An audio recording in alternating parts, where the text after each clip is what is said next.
Fala pessoal, tudo bem? Sejam bem-vindos, bem-vinda a mais um podcast Of Jesus. Eu acredito que existe algo de Jesus para você hoje.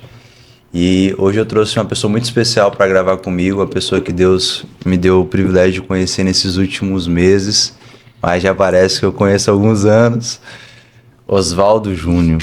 Cara, obrigado primeiramente por você ter aceitado meu convite, é uma honra de verdade estar gravando com você. E fala pra galera lá, dá um oizinho pelo menos, só pra gente começar esse bate-papo. Olá pessoal, para mim é uma alegria, né, estar aqui no podcast com Jonathan. Eu sou Oswaldo Júnior, sou missionário há 25 anos e creio que toda conexão gera uma boa comunicação. E o Senhor tem nos conectado Sim. com um propósito. Então é um privilégio estar aqui para compartilhar desse momento e das coisas que Jesus tem feito na mesa para conosco. Conhecer você, Oswaldo, foi algo muito novo para mim. Deus tem até falado muito comigo assim nesses últimos dias sobre estar na mesma tribo. Identificação, né? Daquilo que a gente acredita, daquilo que a gente vê como ministério, a gente vê como vida com Deus. E eu queria, pra galera te conhecer um pouco melhor, depois a gente vai deixar o Instagram dele ali também pra vocês conhecerem, mas fala pra galera como que você chegou até aqui, um pouquinho sobre quem é o Oswaldo, o Júnior, né, que é mais conhecido como Júnior. Tem gente que tem que falar o primeiro nome também, né? Na verdade, muitos me conhecem como Júnior, né, Oswaldo Júnior. Eu sou nascido em Minas Gerais, especificamente na cidade de Betim. Mineiro. Comeu muito pão de queijo. Muito pão de queijo. Minha mãe faz um pão de queijo incrível. E em 99 eu fui tocado pelo mover de Deus, né? Belo Horizonte estava sendo incendiada por um toque fresco através de 2 missionários, Danduque e Marte Duque. Uau. E naqueles dias eu estava passando por uma enfermidade e os médicos tinham já dado um laudo de morte e eu fui tocado pelo poder de Deus num culto de avivamento. Eu já era empreendedor, eu já trabalho desde os 7 anos, quando eu perdi o meu pai, né? E quando eu estava ali com 19 anos, já tinha uma empresa, mas tinha passado por um tempo muito difícil, né? Eu não conhecia o toque de Deus, eu não conhecia a presença de Deus. É como Jó diz, depois de ter passado por toda a experiência, eu conhecia de ouvir falar, mas agora os meus olhos te veem. E em 99 foi isso. Engraçado que eu tava nascendo em 99. Eu tava olhando aqui, 99, com essa data, meu nascimento. Isso me deixa feliz, mas me deixa triste. Eu tô com 43 agora. E ali, na Igreja Batista da Lagoinha, no primeiro som da chuva, né? Onde estavam tantas referências, né, no Brasil hoje.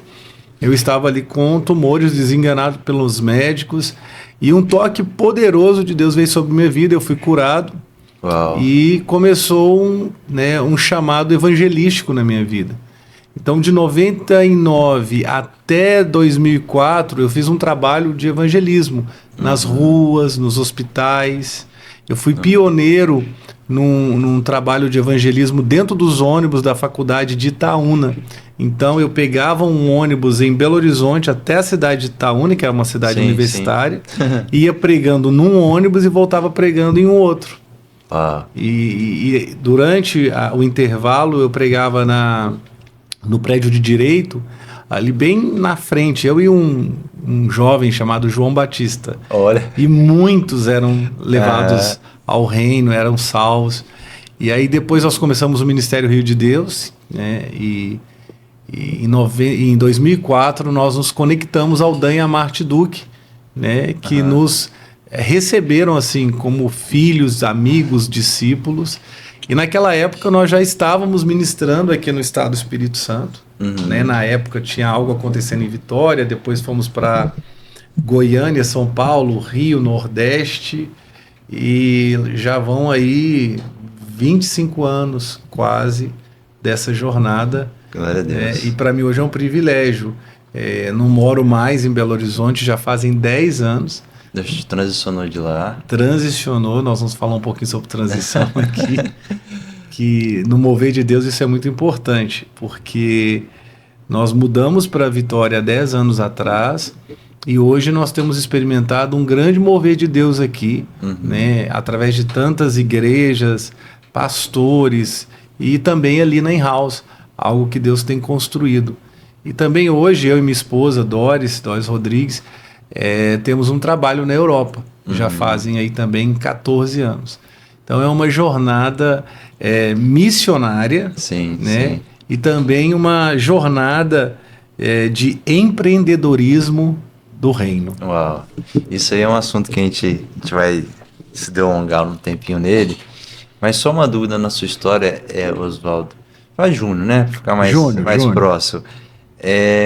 Você nasceu num ambiente cristão. Como que foi o seu encontro com Deus? Que você falou que com 19 anos você teve o toque, mas você já era ateu. Como que era isso? Isso é uma parte muito interessante, porque eu venho de uma família, né, de 6 irmãos, né, na década de 80, uma classe média. Meu pai muito, né, sabe, uma grande influência na cidade, nos sindicatos, na política.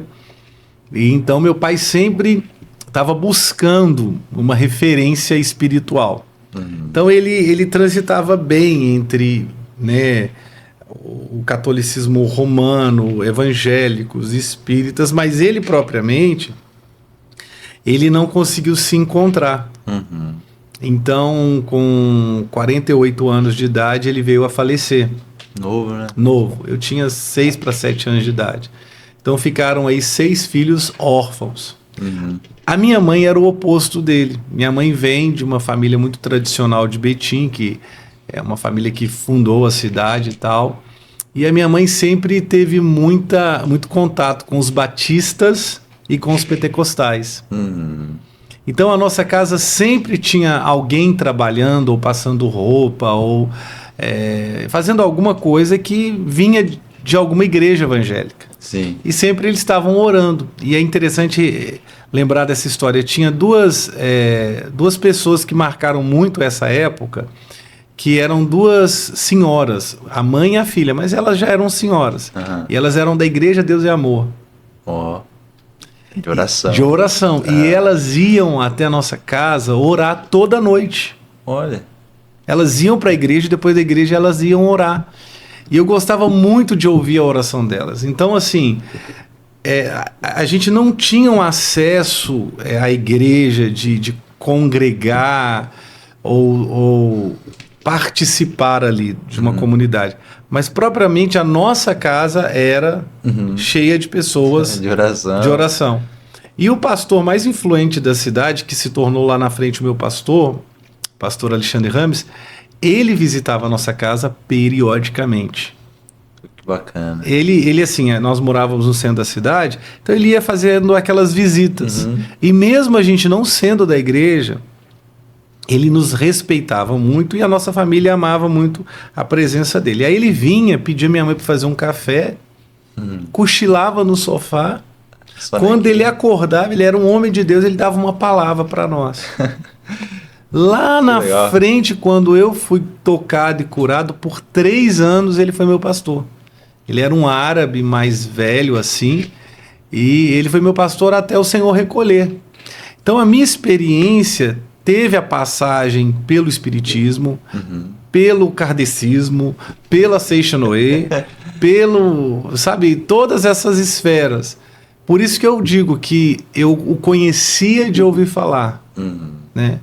E na morte do meu pai, antes da morte dele, eu acho que 2 semanas antes, eu tive um acidente de carro, eu fui atropelado. Nossa.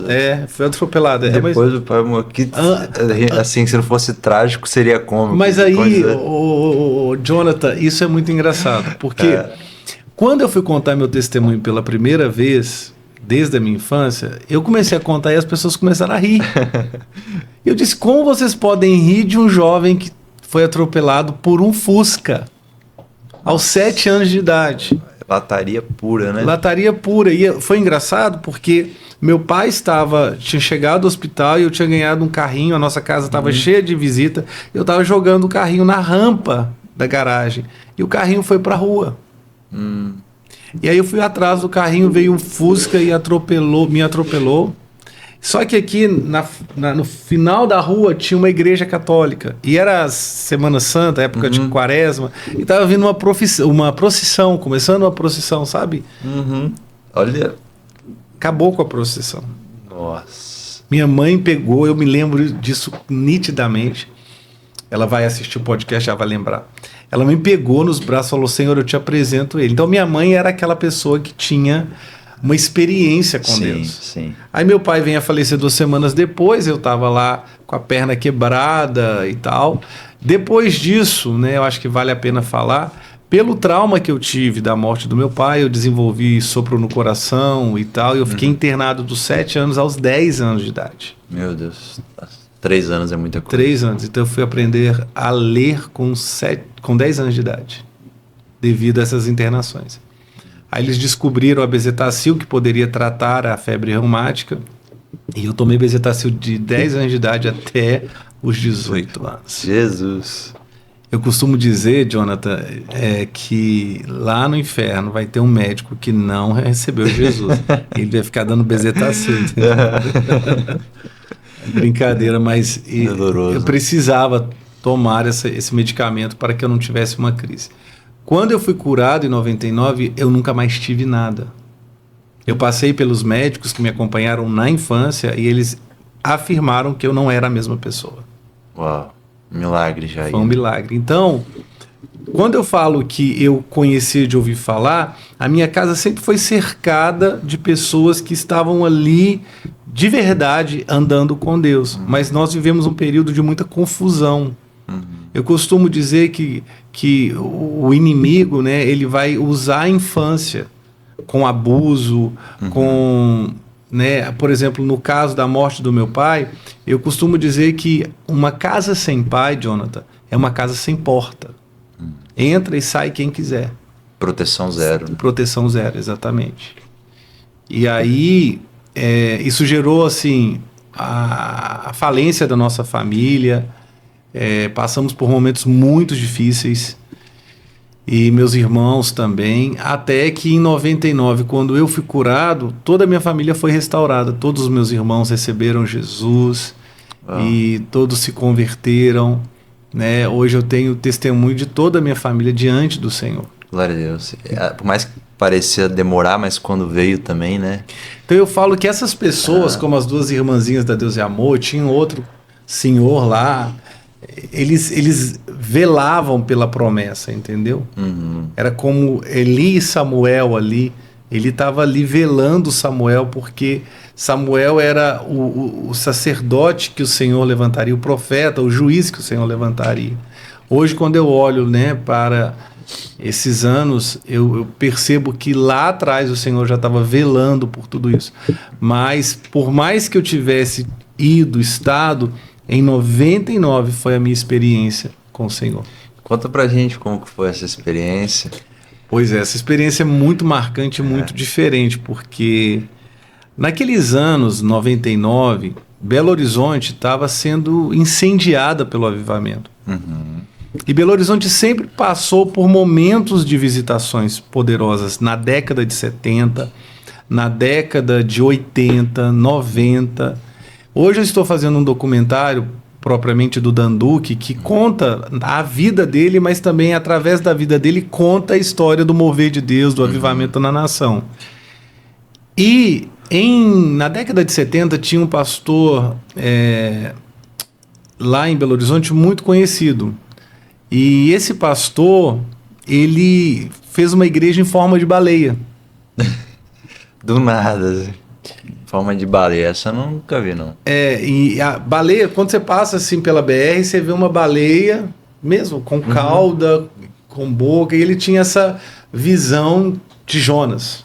Ah, entendi. Entendeu? Tinha uma base bíblica aí. O nome dele era Pastor Adalto. Na década de 70, ele enchia os campos de futebol lá de Belo Horizonte com curas, milagres e prodígios. E esse pastor que acompanhava a minha família, ele disse assim, olha, vá até ele e ele vai orar por você. E eu fui, o culto era 6 da manhã. E quando ele orou por mim, e isso é muito estranho, porque quando ele orou, ele pegou um azeite, derramou na minha boca, e eu engoli aquilo, e eu comecei a vomitar e saiu um tumor. Uau. Meu Deus. E todo mundo estava vendo aquilo. E ele disse uma coisa para mim. Ele disse assim, Jesus te ama muito. E agora você está pronto para ir para as nações. Uau. E a minha experiência antes de ter sido curado foi muito interessante, porque eu falei, Senhor, meu pai morreu, outros morreram, eu tinha perdido meu irmão em 98, e agora eu vou morrer. E eu tinha ouvido uma voz que hoje eu sei que é a voz do Senhor, no meu coração, no meu espírito. Você não vai morrer. Você vai para as nações. E na minha cabeça, eu pensava, que isso, eu estou louco mesmo, eu não estou só doente, eu estou maluco. Além de enfermo, fiquei doido, assim, na perspectiva que você tinha aí de momento, né? Ir para outro país, fazer a missão. Não tinha nem ideia de ir para outro país, porque tudo para mim nessa época estava limitado. E eu até omiti para minha família o meu estado. Porque meu irmão tinha falecido um ano antes. A gente estava sendo ainda em recuperação daquilo tudo. Então, eu sabia que uma voz tinha falado comigo, você não vai morrer, você vai para as nações. Então, quando eu fui curado, ele fala, agora você está pronto para ir às nações. Então, hoje, né, depois de tantos anos, né, por 14 anos, nós já estamos na Europa em mais de 6 países. Uau. E aí, olhando para trás, eu falo, aquela voz era a voz do Senhor. Não deixa nenhum ponto de dúvida, né? Nem variação. E como que foi? Você fala muito sobre o Dan, né? Como que foi, assim, conhecer ele? Como você já tá com ele, acho que há alguns anos, né? Caminhando do lado dele. Como que foi essa experiência? Foi no Tóquio de 99? Você já foi para a Europa ou você conheceu ele aqui? Como que foi isso? O que aconteceu é que, doente, eu fui para Lagoinha naquela noite, no último dia do Som da Chuva 1, que é um dos eventos mais marcantes dessa nação. E eu voltei para casa, eu não sei como, mas eu me lembro que eles levaram a Marte Duque carregada na plataforma e ela disse, o Rio de Deus está aqui e ele vai te curar. E eu comecei a chorar. Por isso eu falo que o toque de Deus, a experiência com Jesus, Jonathan, é muito importante, porque é daí que vem o novo nascimento. Vem da sua experiência com Jesus. É quando Jesus fala, Saulo, Saulo, por que você me persegue? É uma experiência individual. E naquela noite eu tive essa experiência. Ninguém falou para mim. Eu tive uma experiência.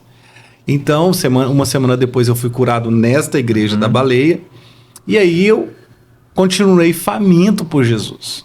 Jejuando, queimando, indo para os hospitais, vendo curas todos os dias. Eu fazia uma campanha tipo assim, comigo mesmo. Eu preciso de uma alma todos os dias diante do Senhor.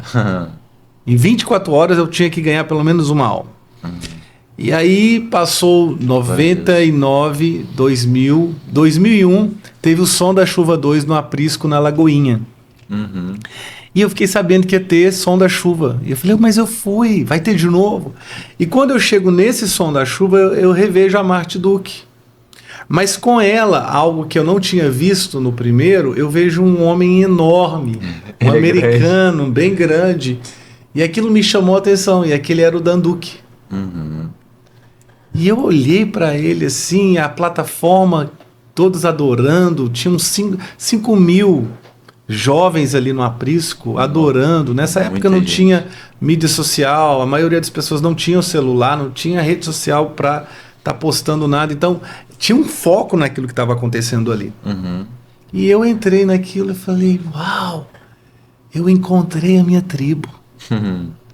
Eu encontrei um povo que tem a mesma fome, a mesma sede que eu. Porque até então eu comecei a ficar muito diferente da realidade dos cristãos. Sim, sim. Porque eu estava mais faminto, eu estava mais desesperado, eu estava, sabe, eu acordava com fome por Deus, eu dormia com fome. Então as pessoas, ele foi curado, mas agora ele está louco. Sim, eu estava buscando pelo Senhor. E quando eu vejo aquele tanto de jovem buscando a presença de Deus, eu falei, eu encontrei meu lugar. E o Dan apenas ficava caminhando na plataforma. A nação estava começando a aprender a adorar de uma forma espontânea. E eu sentei no meio daqueles jovens e eu só queria ver aquilo. E chegou no último dia, eu fiquei olhando para o Dan. E eu olhei para ele e eu pensei uma coisa. Esse homem parece comigo. Sério? É a primeira coisa que você... Eu pensei isso. Esse homem parece comigo? Eu pareço com esse homem. E aí eu olhei, sabe aquele desejo de falar, eu quero andar com ele. Sim. E eu comecei a aprender eu aprendi uma coisa de fazer prova com Deus, falar, Senhor, fala alguma coisa, sabe, comigo, como o Senhor falou sobre as nações.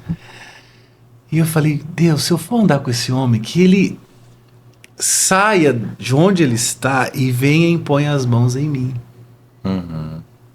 E ele saiu da plataforma, desceu e tinha esse ajudador dele lá, o auxiliar dele, o Mike Libnock, um grande amigo meu, que se tornou um grande amigo meu depois. Ele sai com o Dan desce, não ora por ninguém, vai andando, passando no meio das pessoas.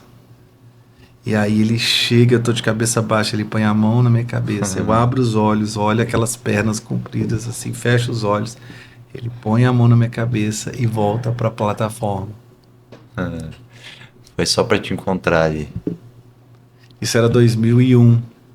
Nessa época, Doris, que hoje é minha esposa, já estava ali. Ela estava no primeiro Som da Chuva. No documentário, nós vamos ter uma foto dela no primeiro Som da Chuva. Eu estava quase do lado dela. E ela ministrava? Não. Ela estava lá participando. Sim. Bêbada no Espírito de Deus, cheia da glória de Deus. E no segundo Som da Chuva, ela não tinha contato comigo ainda. A gente só se via nos eventos. Mas ela já me viu, porque chamou a atenção dela o Dan descer e pôr a mão em uma pessoa e voltar. Meses depois ela se tornou parte da minha equipe de avivamento como líder de adoração. Então nós viajávamos juntos em equipe. Que legal. Em 2004, Jonathan, eu falei, Doris, as coisas estão difíceis, né? Porque aí estavam embutindo na minha mente que missionários tinham que passar por necessidade, tinham que ter escassez, que missionário tinha que viver da obra, e viver da obra era viver na miséria.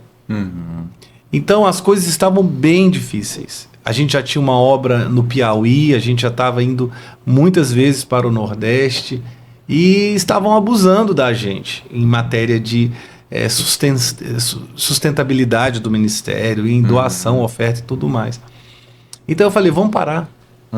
Vamos procurar um pastor que possa nos aconselhar, como o pastor Márcio, que sempre foi uma referência, ou Cirilo, para a gente conversar. E a Doris disse na reunião, vamos procurar o Dan. E eu falei, o Dan é um homem tão distante. E ela disse, não, ele vai poder nos receber. Ela mandou um e-mail, na época a secretária respondeu de imediato e marcou um café às 14 horas na casa dele em Belo Horizonte. E eu morava em Betim. Para chegar na casa dele, eu gastei 2h30. Não. Eu conto isso, ele ri muito quando eu conto isso. Porque eu tinha nada financeiramente, eu não tinha recursos. Eu tive que juntar um dinheirinho para pagar um ônibus, outro ônibus, o táxi para chegar na casa dele. E eu me atrasei 15 minutos. Então você tem aquele homem como referência. E você vai na casa dele. Então, Doris marcou, mas quem iria falar com ele era eu. Seria eu.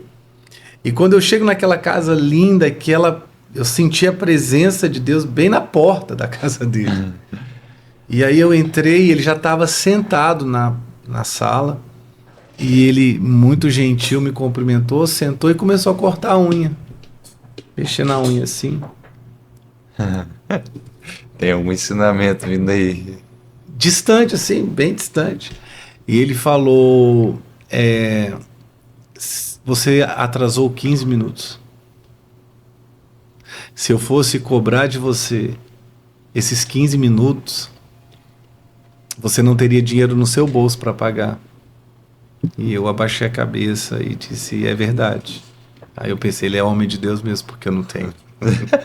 Eu pedi desculpa para ele e nesses 24 anos que caminhamos juntos, eu nunca mais atrasei.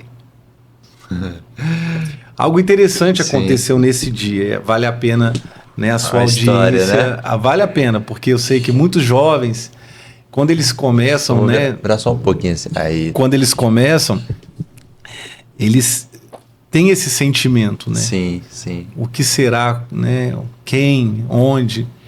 E uma coisa eu aprendi, a não desprezar os humildes começos. Não muito forte. Desprezar os humildes começos. E nem permitir que ninguém faça isso. E uma coisa que o Dan fez foi me receber com dignidade. Ele foi firme comigo. E quando ele falou aquilo e eu pedi, né, desculpas, ele falou, e por que você está aqui? Eu falei, Dan, eu tenho um ministério. Eu fui impactado em 99, eu fui curado. E isso foi chamando a atenção dele. Mas hoje, Dan, eu não tenho ninguém na minha vida. Meu pastor que me pastoreava faleceu. Eu estou sozinho, eu tenho um ministério. Mas eu não sei o que fazer. As pessoas abusam de mim. A gente não tem experiência. E ele falou, o que você quer de mim? E essa era a resposta que iria definir o nosso relacionamento. E eu disse, eu quero relacionamento. Eu não quero falar de ministério. Eu sei fazer do jeito que o Senhor tem me ensinado. Mas eu quero alguém que eu possa falar do meu coração, da minha vida, das minhas coisas. E eu sei que isso capturou o coração dele. O que você normalmente também faz, né? Qual é a pergunta? Qual a pergunta? E a resposta também, né? E aí ele disse para mim, boa resposta. Porque se você quisesse alguém, você poderia pagar por isto, como muitos pagam por aí. Como muitos têm outros interesses. Então, ok. E aqui vem a coisa mais séria para a gente concluir esse ponto. A Dora estava comigo e a gente estava num período de ministério muito crítico, porque nós não sabíamos como lidar com aquilo. Sim. E ela tinha recebido um convite da Espanha, de um pastor na Espanha, para servir ali. E o Dan não sabia basicamente disso, dos detalhes. Ele falou, um momento, licença. Ele saiu, subiu as escadas, foi até o escritório dele e desceu. E quando ele desce com um livro, eu iria até trazer esse livro. Ele desce com um livro encapado de couro, Coração Selvagem, com uma dedicatória. Meu próprio filho na fé. Dan Duque. Assinado por ele. Ele pega um pacote cheio de dólares e dá para Doris e fala assim para ela, você pode ir para a Espanha. Aqui está a passagem. Meu Deus. E pode ter certeza, ele falou para ela, eu vou cuidar dele. Uau. Eu olhei para ele, olhei para ela, e aí ele me deu o livro. E ele falou uma coisa comigo, eu te conheço desde que você era pequeno. Eu te espero por muitos anos. Você é o meu próprio filho na fé. Uau. Meu Deus. Aí não tinha nem... Faltou lágrimas. Faltou... Jonathan, eu acho que hoje, com 43 anos, depois de caminhar com o Dan, todos esses anos de perto, porque foi cada vez mais se aproximando. Sim. E uma coisa que nós aprendemos, né, que é o que ele ensina, acesso e oportunidade são duas coisas de grande valor que nós temos a oferecer. Naquele dia ele me deu a oportunidade de falar com ele. ao longo dos anos, ele me deu acesso a ele. Legal. E aí, respondendo a sua pergunta, eu voltei para casa pensando assim, o que que eu tenho para oferecer a esse homem? Um jovem feio, pobre, missionário sem sentido, sem saber para onde ir fazer, né? O meu coração estava queimando. É mais alguém que vai me enganar ou vai usufruir de alguma coisa, sabe? Alguma coisa assim. Sim. Também sem E aí, explicação. quando chega, a Doris vai para Espanha e na semana seguinte ele me chama na casa dele às 10 da manhã e escreve, não se atrase. E eu fui na casa dele. E aí eu fui na casa dele e ele disse, na outra semana você vem às 14. E na outra... Então ele fazia essa coisa de às 10 e às 2. Sim. Agora, um dia ele disse, você venha amanhã.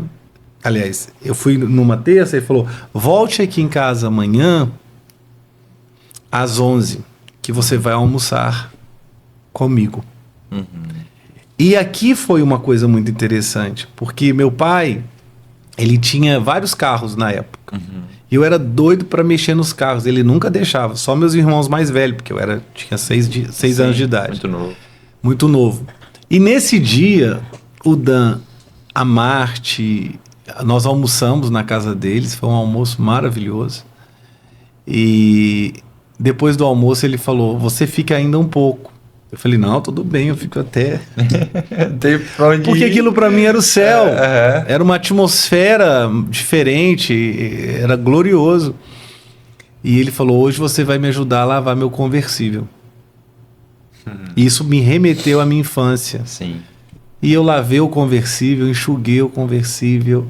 Então, aquilo que eu pedi para ele, que era relacionamento, é o que se mantém até hoje. Então, aquilo que começou lá em 99, respondendo a sua pergunta, se tornou um relacionamento de pai para filhos. Uau. Né? De verdade, eu sei que hoje tem muito abuso, estão usando muito essas coisas para abuso, para excesso, mas uma coisa que eu posso deixar aqui, né, para sua audiência, é que nunca nós devemos focar no falsificado. Eu gosto muito de perfumes, isso é um hobby que eu tenho. E quando você sabe, né, que um azarro, por exemplo, é de verdade, é autêntico, é original, sua fixação, sua fragrância, você vai facilmente saber o que é falsificado. Então eu sempre foco naquilo que é o original, que é genuíno, Sim. que é verdadeiro, a verdade que está por trás das palavras, dos atos, das ações. Perfeito. É esse discernimento em si, né? E hoje eu sei que eu causo um certo espanto para as pessoas que eu dou a oportunidade de acesso. Porque a melhor forma de conhecer as pessoas é pelo Espírito. Isso é algo muito... é engraçado você falando que a gente já remete ao seu filho também, né? Que é o Juan. Renan. Sempre confundo o Juan e Renan. Ele... Primeira conversa que eu tive com ele falou bem assim, Jonas, não precisa falar quem você é. Primeira. Não, doido pra falar, não, eu vim dali, não precisa falar quem você é. Eu vou te conhecer pelo Espírito. Cara, eu nunca tinha ouvido isso. É uma profundidade que eu ainda não tinha acessado, sabe? E tudo isso que você está falando, nesse ponto de relacionamento, eu falo para você, ô Júnior, que de fato é algo que muda a vida de um discipulado. Porque é muito fácil, às vezes, ter o recurso daquela pessoa, é muito fácil. A gente até conversou sobre isso na primeira mentoria. Jonas, para mim, exemplo, você ter meu dinheiro é a coisa mais fácil. Agora, você ter a minha vida, você ter a minha hora, meu serviço em prol de você é o que mais me custa hoje. E, de fato, assim, isso faz toda a diferença porque, entre aspas, aquele ciclo ali em Belo Horizonte acabou, mas até hoje você e o Dan continuaram. Então, isso é maravilhoso. Acho que a gente tem que prezar por isso, muito mais do que aquilo que a pessoa tem para dar, mas por aquilo que a pessoa é, né?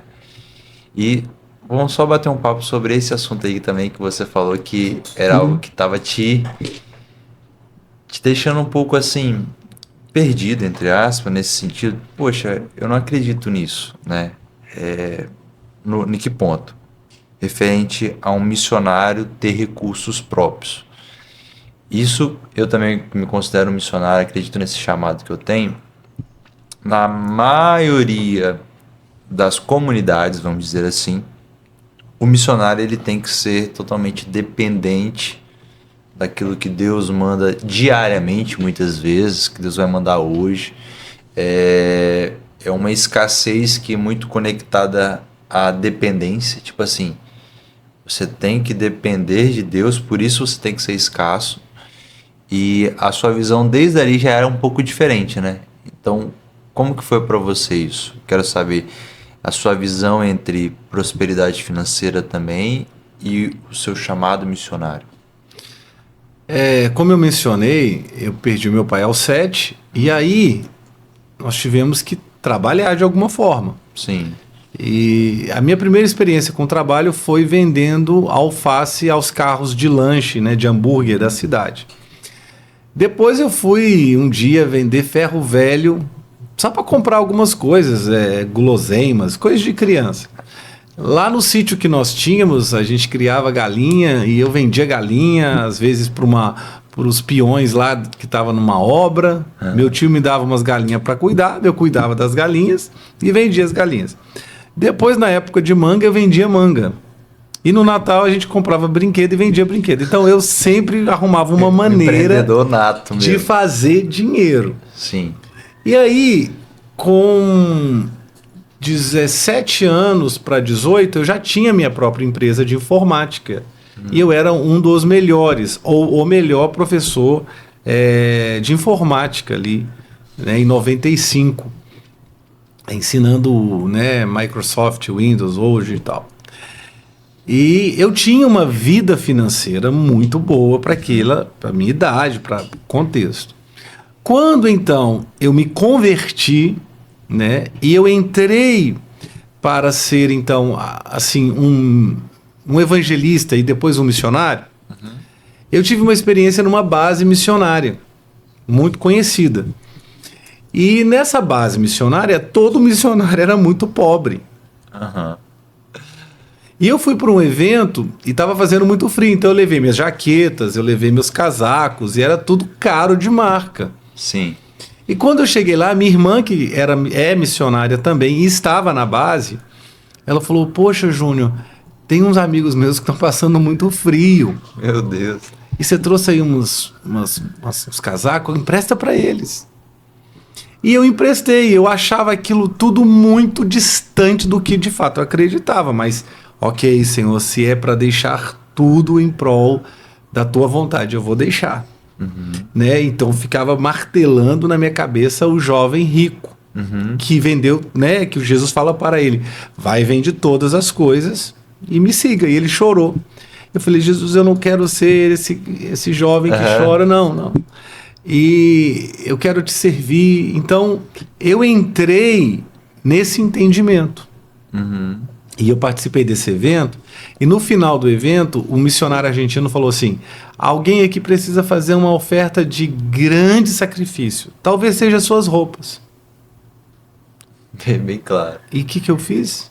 Eu deixei todas as minhas roupas com aqueles missionários. Acabou esse evento, eu fui para um encontro, outro evento, no dia seguinte, lá no bairro Floresta, em Belo Horizonte. E tinha uma missionária muito famosa dessa agência, que eu fiquei conversando com ela durante o evento. E eu falei para ela: você aceita bater um papo? Porque, né, aspirante de missionário, ela era uma referência. Sim. E eu aprendi o seguinte: se eu quero ter acesso a alguém, eu preciso pagar um preço. Isso sempre teve na minha mente. Então eu convidei ela para comer McDonald's lá na Floresta. Era perto da base lá. Aí quando a gente estava atravessando, assim, para chegar no McDonald's, tipo a franquia de casa mesmo, né? Uhum. A gente estava atravessando e quando ela chegou do outro lado da rua, ela disse, olha, é melhor a gente sentar ali na praça para bater um papo, porque eu não tenho como pagar. Eu falei, não, mas quem convida paga, e eu tô te convidando. Aí ela falou, você tem dinheiro? Eu falei, tenho. E ela estava tão resistente e meio desconfiada, então ela fez o pedido dela, eu fiz o meu, eu paguei, e nós subimos e sentamos numa mesa. E ficamos conversando. Eu perguntei sobre a África, que ela tinha ido na África, sobre... Aquilo ficava na minha mente, né? Aí ela olhou para mim e falou, eu tenho uma palavra do Senhor para você. E eu relutei muito para falar sobre isso com você. E foi aí que tudo começou. E eu sei que a sua audiência vai receber isso de uma forma muito importante, eu creio. Porque ela falou, eu sou missionária há 20 anos. Eu não tenho um plano de saúde. Eu não tenho reservas financeiras. E uma coisa eu tenho que te dizer, todos esses missionários que você viu, todos esses jovens, eles estão ali há 2, a 3, a 4 anos falando que vão para as nações, mas eles nunca têm condições financeiras para ir. Nossa, muito forte. Então ela vira para mim e fala assim, Jonathan, eu suspeitei que você não teria dinheiro para pagar, porque esta é a cultura que eu vivo. Mas eu quero te dizer uma coisa. Caminhe em 2 princípios. Autonomia nas suas decisões e liberdade financeira. Porque você irá precisar disto, porque o que você carrega é tão valioso que algumas pessoas vão querer te manipular, cobrar, fazer alguma coisa para ter isso. Meu Deus. Eu nunca esqueço dessa cena. Então, o que aconteceu foi que quando eu encontro o Dan, eu vejo um missionário tão próspero, tão feliz, e que ele não estava satisfeito de estar suprido. Ele tem que suprir os outros e ensinar os outros a suprir os outros. Uau. E eu quero deixar aqui, então, essa lembrança dessa missionária. E eu falei, eu preciso prosperar. Eu preciso crescer. E quando o Dan chega, e aqui vai a primeira lição que ele me deu, que ele fala, Júnior, vamos ter uma mesa redonda para pastores e líderes em São Paulo, em Santo André, e você precisa vir. Nos vemos lá. Pensa que eu estar no meio de pastores e líderes, eu tinha ali o que? Meus 23 anos. Uhum. A única coisa que eu tinha nesses dias, de 2004, era o aluguel do apartamento que eu morava. Eu peguei o dinheiro do apartamento, do aluguel, comprei uma passagem de ônibus, fui para Santo André, encontrei o Dan lá, fiquei no hotel pagando com o valor do aluguel. Nós fomos para uma churrascaria e na nossa tribo, na nossa cultura, a gente fica brigando no bom sentido. Sim. Da palavra. Tipo, a gente fica ali numa guerra para pagar a conta do outro, para semear. Sim. Não passa na nossa cabeça quem vai dividir a conta, entendeu? Uhum. A gente quer semear. Sim. E aí, tinha uns 10 pastores e o Dan lá na ponta da mesa, e alguém pegou a minha ficha nessas comandas de churrascaria, pegou da minha mão e foi, não, eu pago do fulano. Aí o Dan bateu na mesa assim e disse, todo mundo pode pagar de todo mundo, mas o Júnior não. Não paguem a conta dele. Eu sei lá o que esses pastores pensaram, né? Uhum. Talvez esse tá cara, me devendo. esse cara tem problema. Sei lá. Eu falei, será que ele não sabe que eu estou usando o dinheiro do aluguel para estar aqui? Eu não sei o que eu vou fazer para pagar o meu aluguel. O Dan é só uma pausa, ele é um baita de um líder, né? Assim, o tempo todo te condicionando a um lugar, o tempo todo te criando algumas dificuldades propositais para te ensinar algo, né? Exatamente. Então eu fui lá, paguei, e ele sempre me observando, eu fui lá, paguei. E eu me lembro que eu paguei e eu fiquei na porta do restaurante e ele saiu. e com o intérprete, ele falou: muito bem, Júnior. Hoje você está aprendendo algo muito importante. A pagar para você. Quanto custa isso aqui? Porque você vai pagar para você e para aqueles que estão à sua volta. Eu falei: meu Deus. A teoria é bonita, né? Agora É bonito o processo, falar isso, né? é bonito. O processo. Mas eu quero encorajar vocês, isso é de verdade, tá, gente? Isso funciona, é o que nós precisamos. Alguém que nos dê destino. E aí eu fui para a reunião da noite, a última reunião, no outro dia pegar o ônibus, voltar para casa.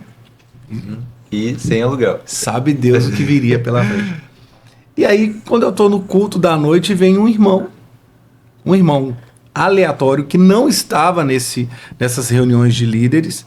Ele fala: irmão, eu não quero que você fique ofendido. Eu relutei muito, mas o Senhor pediu para te entregar isso aqui. E aí ele me entrega um envelope, eu muito curioso, saio do meio do culto para saber o que era. Era exatamente o valor do aluguel mais outro aluguel. Então eu tinha tanto o valor do aluguel, eu tinha o dobro do aluguel. Suprindo, né? E aí eu voltei para casa e comecei algo que eu nunca mais parei, que é semear algo todos os dias. Juntamente com isso, eu entendi o seguinte, que existe os negócios do reino. E nessa época nós estávamos investindo no Piauí. E quando eu cheguei no Piauí, os pastores falavam assim: nós não temos condições de trazer ninguém aqui, porque custa caro. E eu aprendi também a não dar uma desculpa e nem arrumar um culpado. E nós começamos a vender camisas, a vender colares, pulseirinhas. A gente fabricava tudo na nossa equipe e vendia e pagava tudo. Então, de lá para cá, eu entendi o seguinte, que o ministério de negócios é a mesma coisa que o seu ministério diante das pessoas. Se você é um pastor, um adorador, um líder de louvor, você precisa entender se é a realidade dos céus para você, se é a vontade de Deus para você, que você precisa prosperar. Porque quando você precisa se mover, você precisa pagar a conta. Recursos, né? Recursos. Tudo custa. Quando nós éramos missionários no Piauí, talvez é fácil, porque as pessoas elas têm compaixão devido à miséria, pobreza naquela época e tudo mais. Mas quando nós fomos ser missionários na Europa, Europa... O missionário Pachá, que eles falam, né? O missionário que... os árabes falam muito isso, cara. Aí eu te pergunto, Jonathan, como você vai investir no missionário na Europa? 5 vezes o valor. 5 vezes o valor? Se você está indo para tocar o nativo francês, o parisiense ou italiano, você vai chegar lá por baixo? Eles nem vão te dar Eles atenção. não dão atenção. E isso foi um choque para quem estava aqui e para quem estava lá. E em 2010, quando eu fui a primeira vez à Itália, eu entendi o quão importante era o Júnior produzir riquezas. Hoje eu tenho uma plataforma chamada Ilha de Ideias que promove empreendedorismo, né, entre cristãos. Por quê? Porque se você tem uma ideia e pode colocar ela em prática, você vai fazer dinheiro, você vai produzir riquezas.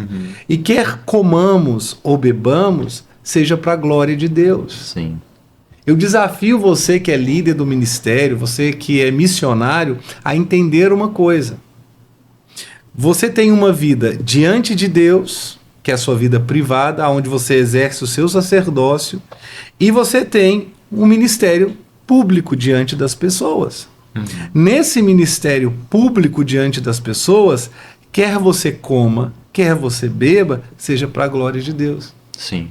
Eu desafio você que é um líder de adoração, ser ungido a liberar a adoração diante do povo, mas fazer negócios ungidos e cheios da glória de Deus. Sim, Honrando, testemunhando. Honrando e testemunhando.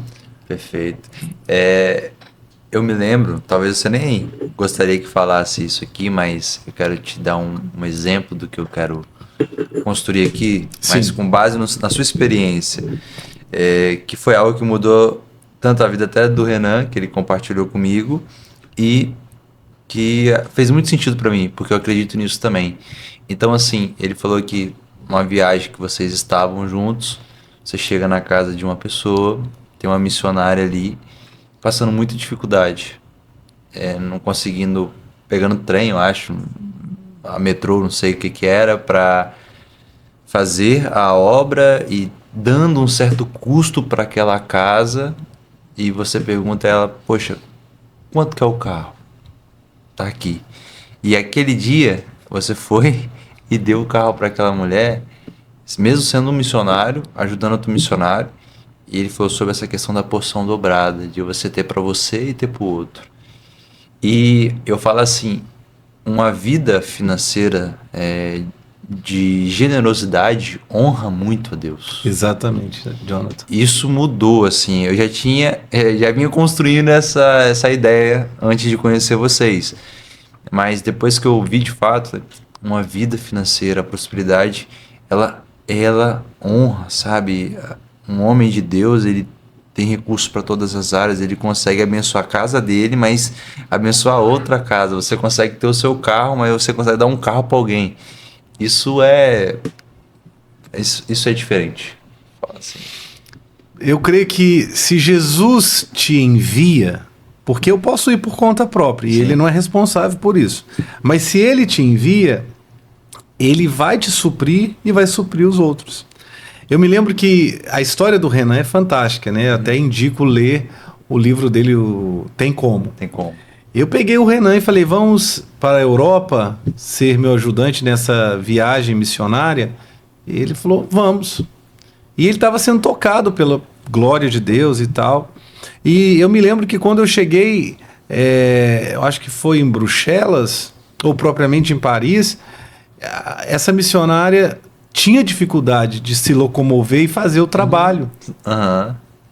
E eu disse, o que eu posso fazer? Ela falou, eu gostaria de comprar um carro e a gente está tentando fazer isso. Eu falei, quanto é o carro? Isso. E eu abri a minha bolsa e peguei o valor e dei para ela. O Renan falou, que? Você tem um valor de carro na sua bolsa? Uhum.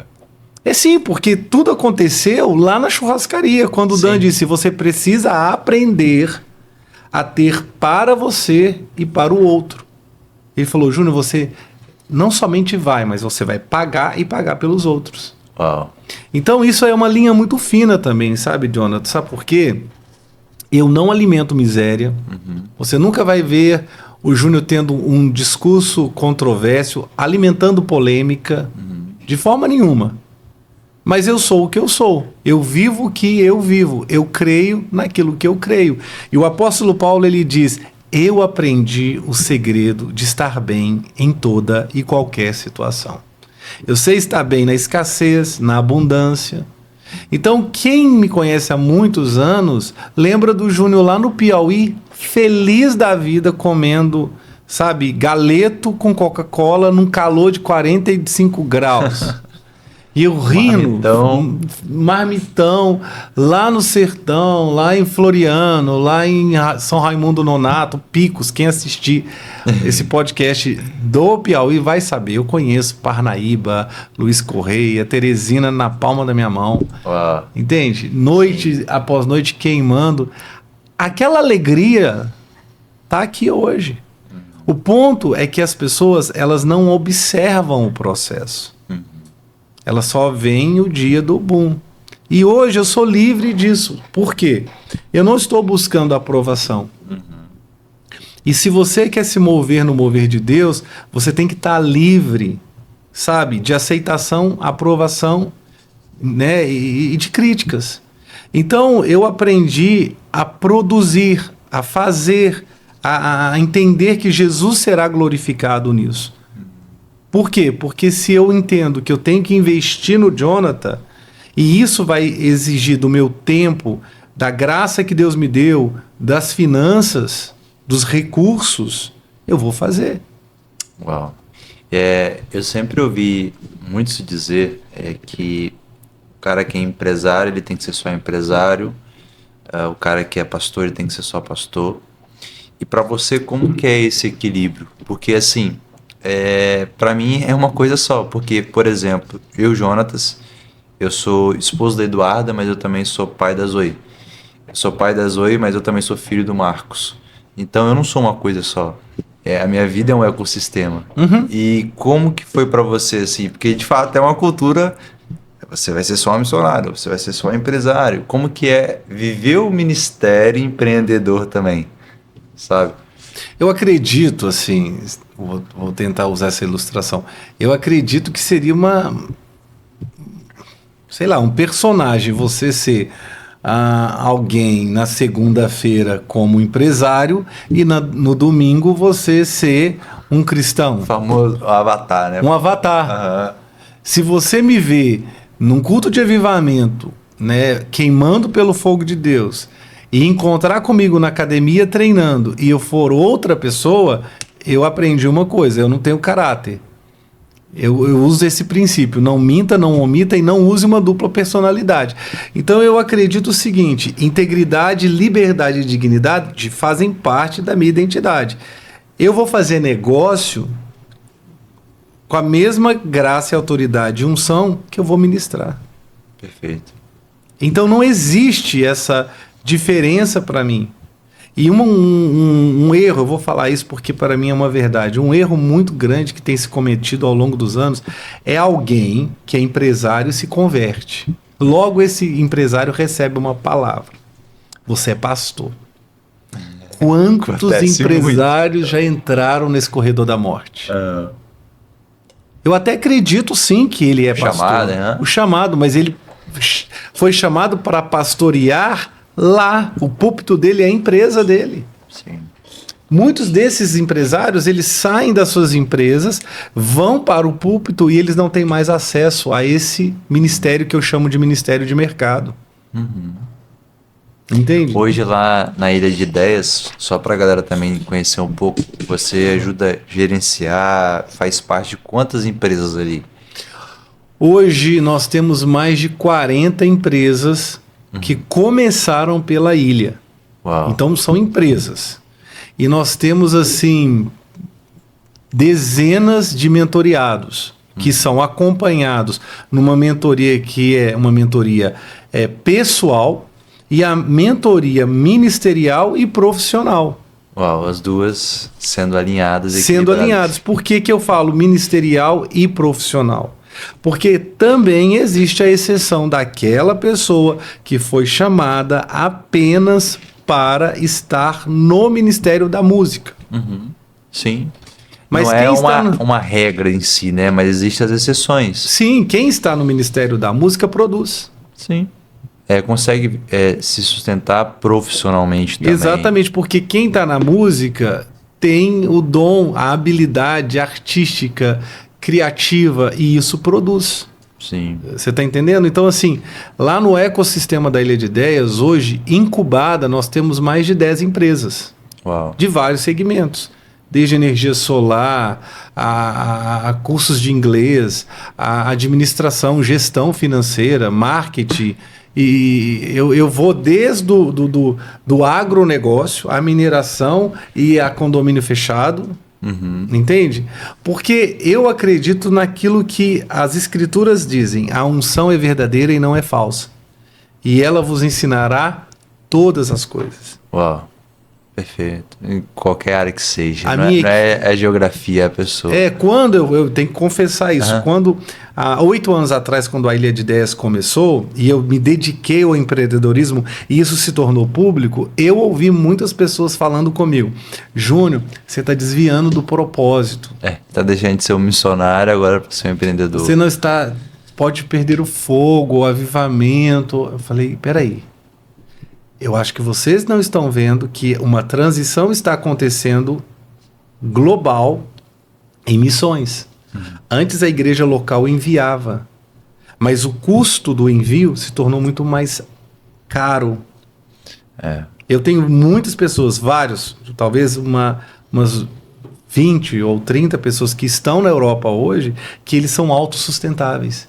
Isso é magnífico, porque quer fazer uma viagem, quer ajudar uma pessoa, é Paulo ali fazendo as suas redes, né? Para que não seja um peso em si, mas que ele tenha disponibilidade e recurso para conseguir ajudar. E eu deixo uma questão aqui, Jonathan. Quer dizer então que se eu trabalho, eu vou ficar tão cansado?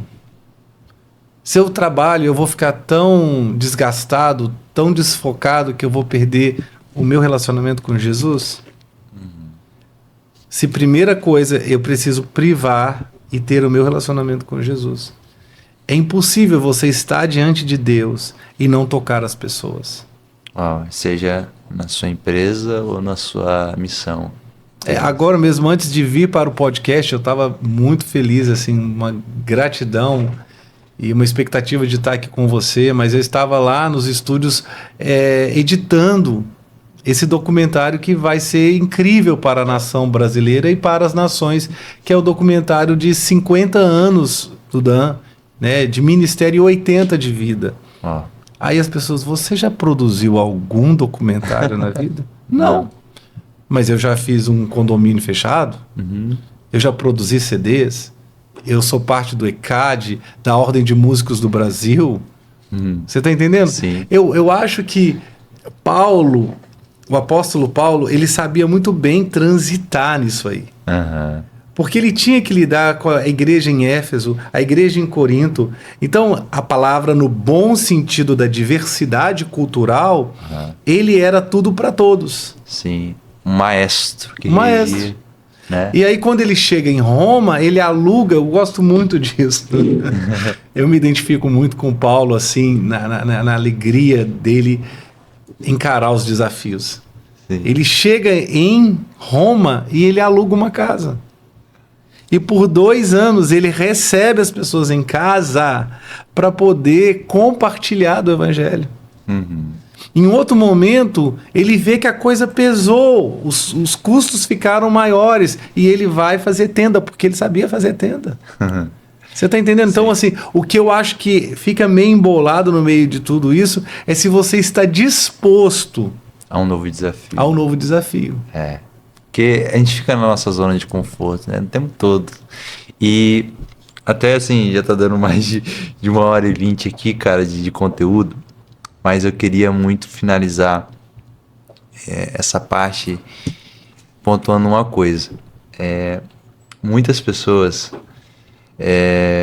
têm um missionário como um cara que só vai para África, o cara que só vai para, né? Tá em outra geografia. Mas tem uma frase de Charles Spurgeon que eu gosto muito, que ele fala: ou você é um missionário ou você é um impostor, né? Tipo assim, toda pessoa, ou ela é um missionário ou ela é um impostor. E eu tento viver isso, Júnior, eu falava Osvaldo, Júnior, na essência, sabe? Porque aonde nós estamos, até mesmo Paulo vai falar com Timóteo, 2 Timóteo 4, se eu não me engano, ele vai dizer bem assim, para um jovem pastor: se dedique a uma obra de um evangelista.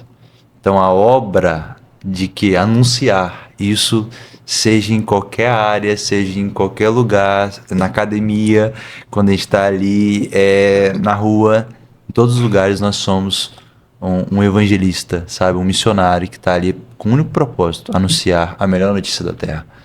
Então, você vive isso e por isso que eu queria pontuar. Se tem alguma coisa a dizer isso e dizer aí pra galera sobre viver a essência de um missionário de fato. Viver a essência de um missionário, e assim, você falou muito bem colocado esse ponto, fazer a obra de um evangelista. Eu não me apego aos títulos de forma nenhuma. Nós somos a imagem e semelhança de Deus. O que fazemos pode mudar. Então, o ponto é o seguinte: nós temos uma missão. Eu falo que todo mundo é missionário, porque cada um tem uma missão. E essa missão, ela tem que arder e queimar no seu coração. E você fazer com muita alegria e reconhecer a graça de Deus. Eu dou aqui 2 exemplos da minha jornada missionária. Certa vez eu estava numa cidade do Piauí, São Raimundo Nonato. E eu cheguei ali naquela cidade e quando eu cheguei, o pastor era muito, muito simples. E ele nem sabia ler. Quem lia a Bíblia era o filho dele. Mas esse homem tinha grande influência na cidade. Na hora de irmos dormir, era um colchão único para os 3 filhos dele, a esposa dele e eu. E no chão batido. E eu estava tão feliz de estar ali, porque eu sabia que eu estava fazendo a obra de um evangelista. Eu estava cumprindo a minha missão. E eu tenho notícias daquela época. Aquele pastor, o filho dele, aquela cidade nunca mais foi a mesma. Uau. Eu estava feliz de estar ali. Eu não me promovi sobre aquela situação, mas eu fui aonde Jesus me enviou. Os anos passaram. Recentemente eu estava em Paris, apresentando na Câmara do Comércio, na Embaixada do Brasil ali em Paris, a plataforma Ilha de Ideias, para poder promover isso na Câmara do Comércio em Paris para os brasileiros. E eu levei o meu projeto ali, entrando dentro da embaixada e mostrando tudo. E a diretora da Câmara do Comércio falou para mim: de onde você copiou essa ideia da Ilha de Ideias? Eu disse: não copiei. Ela falou: não, você deve ter tirado isso de algum livro. Falei: não, todo esse enredo, toda essa coisa e essa ilustração veio de uma ideia. E aí ela falou: mas de onde? Eu falei: não, se tem um ponto aqui que eu posso afirmar é a Bíblia. Ela disse: aqui nós não podemos tocar em nenhum tipo de religião. O Estado é laico. Eu disse: mas a Bíblia é um livro? E ela disse: infelizmente você não vai poder usar o auditório. Eu falei: mas... ok. Então, eu estava hospedado num hotel no Rio Sena. O hotel era um barco no Rio Sena, um barco enorme. E quando eu cheguei, eles me falaram assim: olha, tem um auditório aqui no barco, você pode fazer a palestra aqui hoje. E eu pude falar para aqueles mais de 20 pessoas que estavam ali sobre o empreendedorismo do reino. Que massa. No dia seguinte, essa mulher entra em contato e fala: olha, o seu processo foi aprovado e vai entrar aqui em processo. E aí eu olho para um lado que era tão escasso e um lado de tanta abundância, de tanta abundância. E eu olho para esses dois, eu quero trazer isso aqui porque eu estava tão feliz aqui como eu estava feliz aqui. Sim. Mas nenhuma dessas coisas é maior do que aquele que me comissionou, que é Jesus. Uau. Perfeito. Então eu digo para vocês o que Filipenses, né, Paulo fala aos Filipenses, no capítulo 3. Vivamos segundo aquilo que você tem alcançado. Se você pensa de outra forma, que o Senhor possa te esclarecer. O Senhor te esclarecerá. Não permita que a visão que você tem hoje seja a visão completa das coisas. A Bíblia diz que nós conhecemos em partes. Até conhecer o Dan, eu conheci uma parte. Ele me mostrou outra. Sim. Até eu conhecer o Jonathan, eu conheci uma parte. Ele me mostrou outra. E assim nós nos tornamos a coisa toda que é o corpo de Cristo. Glória a Deus. Cara, obrigado, tá? Obrigado mesmo. Pessoal, esse foi o nosso episódio de hoje, o Off Jesus, que esse cara é incrível, que tem me ensinado muito. Eu vou deixar o perfil dele aqui para você seguir no Instagram. E é isso aí, viu? Deus abençoe. Muito obrigado mais uma vez, irmão.